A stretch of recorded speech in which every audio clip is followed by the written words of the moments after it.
Oke guys, welcome back to Daily Charting with Toshi, di mana kita akan daily chart your favorite cryptocurrencies. Oke, dalam 24 jam terakhir, cryptocurrency market terkoreksi sebesar 2,32%. Dengan total market cap mencapai di 1,06 triliun US dollars. Dan kita bisa lihat untuk Bitcoin dia kembali ke angka 22.600-an. Ini adalah struktur yang sudah kita bahas ya sekitar seminggu lalu lah ya. Nah, dia kurang lebih ketahan lagi di daerah situ. Dan itu merupakan koreksi sebesar 2,68% dalam 24 jam terakhir. Sementara untuk Ethereum kita bisa lihat dia terkoreksi sebesar 3,27% dalam 24 jam terakhir dan sekarang ada di angka 1623 ya. Lalu untuk BNB dia terkoreksi sebesar 3,58% di angka 320. Sementara itu kita lihat XRP dia terkoreksi sebesar 2,74% dalam 24 jam terakhir dan sekarang ada di 39 sen. Untuk Cardano dia terkoreksi 4,27% dan sekarang ada di angka 38 sen ya. Dogecoin terkoreksi nyaris 6 persenan dan sekarang kembali ke angka 8 sen. Dan yang terakhir Polygon Matic ya, Polygon Matic dia terkoreksi sebesar 1,28% dan ada di angka 1 dolar lebih 25 sen.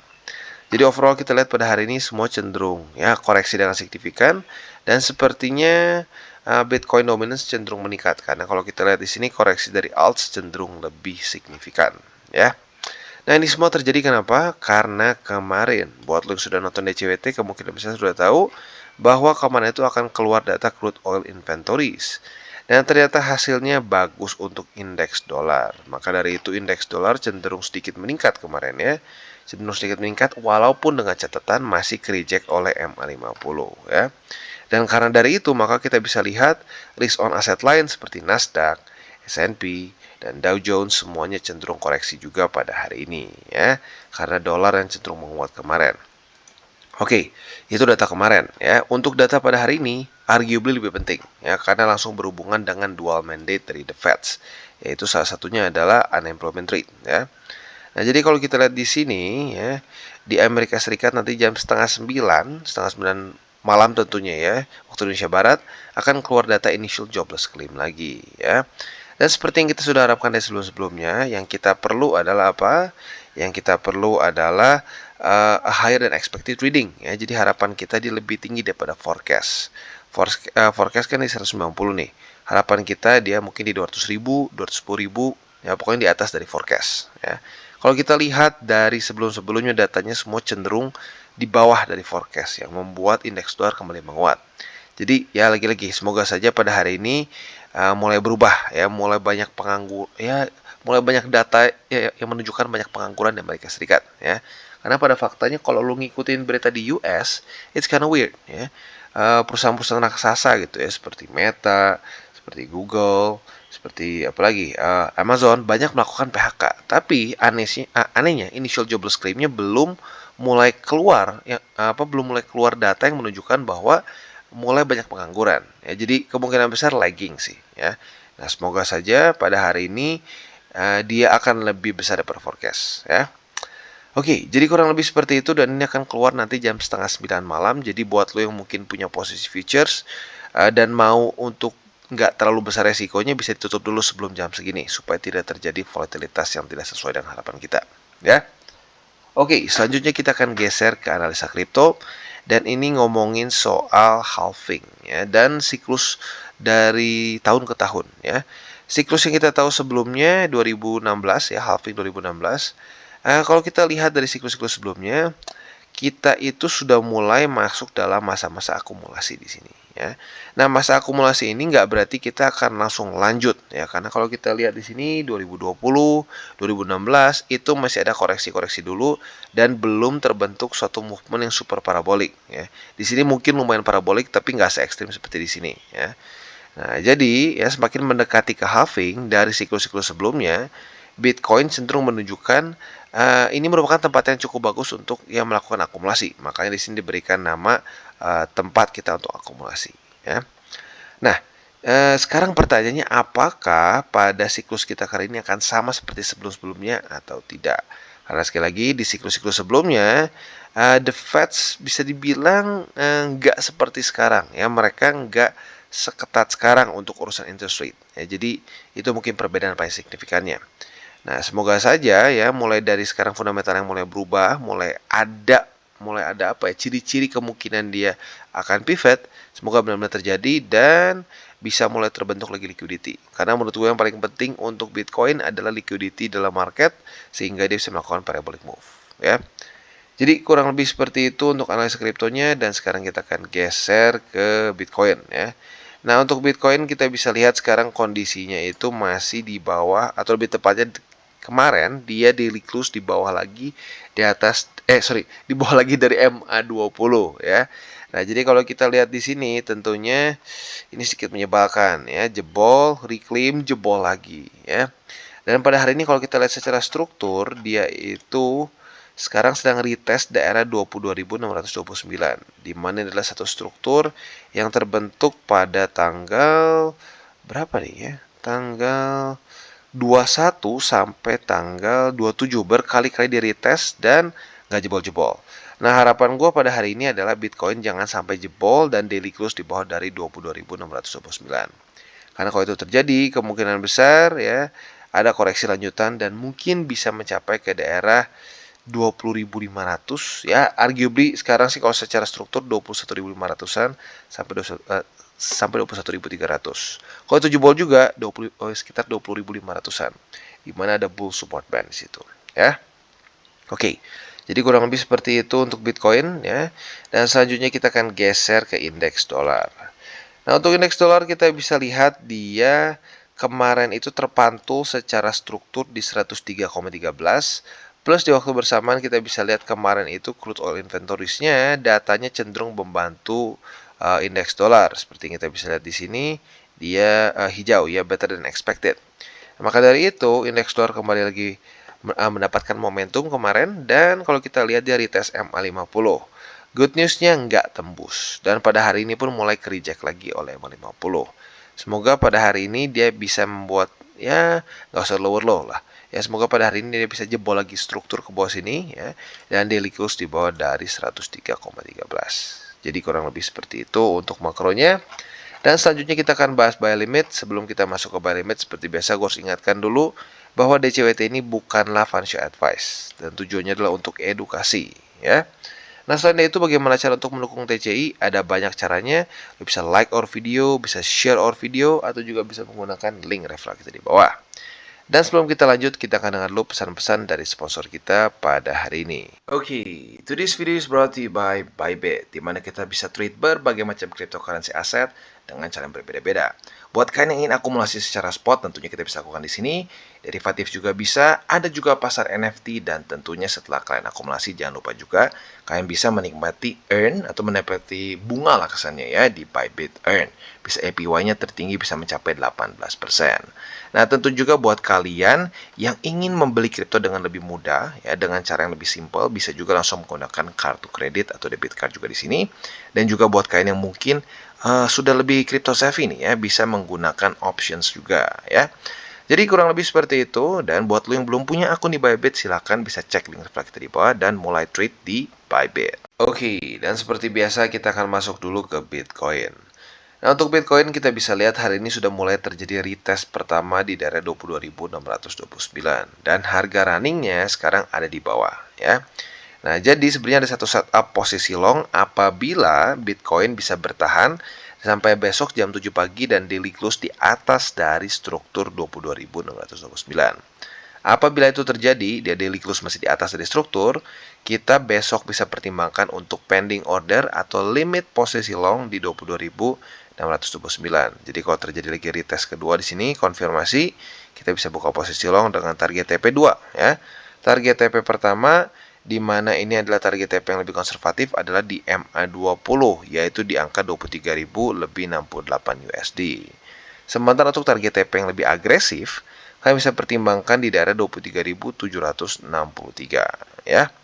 Jadi kurang lebih seperti itu untuk posisi long di Bitcoin. Untuk posisi shortnya kita bisa pertimbangkan apabila terjadi retest 1, retest 2, antara di MA20 sebagai resisten atau di struktur 23.763.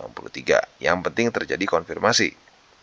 Apabila terjadi konfirmasi, kita bisa buka posisi short ya.